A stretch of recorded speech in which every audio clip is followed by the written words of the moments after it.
మా మామయ్య వాళ్ళ చిన్న కొడుకు చిన్న కోడలు ఏడికి పోయినా బాత్రూమ్కి తాళం వేసుకొని పోతారు. వాళ్ళ బాత్రూమ్కి ఇదేమో మా మామయ్య పోతాడు. ఇలా గణేష్ కూడా ఇట్లనే మా మామయ్య బాత్రూమ్లోనే చేస్తాడు ఎప్పుడు. అయితే ఇలా చెయ్యొద్దు అనేసి చాలా గొడవలు చేసింది. ముసలాయనకు పాలు తీసుకొని పోతున్నా.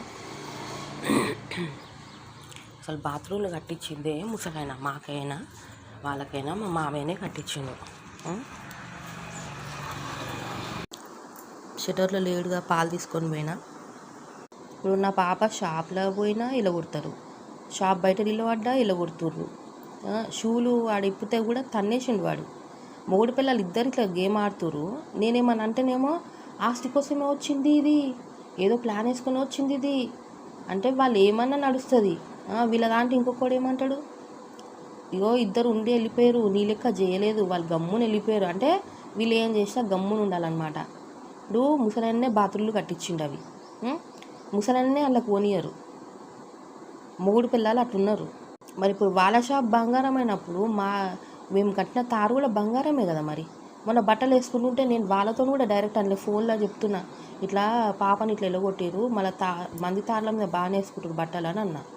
అనగానే నైనా బట్టలు తీసేయి నైనా, ఇవి బట్టలు తీసేద్దాము బంగారు తాడు అని వాడు ఒరుతున్నాడు. మరి బాత్రూమ్ బంగారమా? తాళాలు ఎందుకు వేసుకొని పోతారు? ఎప్పుడు పోయినా నేను ఎన్నో సంవత్సరాల నుంచి చూస్తున్నా, తాళాలు వేసుకొని పోతారు బాత్రూమ్కి. అదేమన్నా బంగారమా? మరి ఆస్తి పిచ్చి ఎవరికుంది ఈడ? వాళ్ళకుందా నాకుందా? ఇట్లకెళ్ళి నడవద్దు, నల్ల ముట్టొద్దు, ఈడ చెట్లు ఈడెందుకు పెట్టింది అని ముసలాయన ఎగేసి ఆ తులసి చెట్లు కూడా తీపియనికి ఎన్ని ప్రయత్నాలు చేసారు. ముసలాయన ఊరికే చెట్లు పీకి ఆ తులసి కోట పెట్టుకున్నా నేను, దీపం పెడతా, అవి తీసి పాడేస్తున్నాడు మొన్నటి నుంచి. ఇప్పుడు వాళ్ళు మొన్న నుంచి అన్నం పెడుతురానే నువ్వు ఇంత ఎగురితేమన్నా 4 ఏళ్ళు పెట్టినా కదా. ఇప్పుడు 4 ఏళ్ళు పెట్టినాకనే 1 మంత్ వాళ్ళు 1 మంత్ మేము పెట్టాలని డివైడ్ అయింది.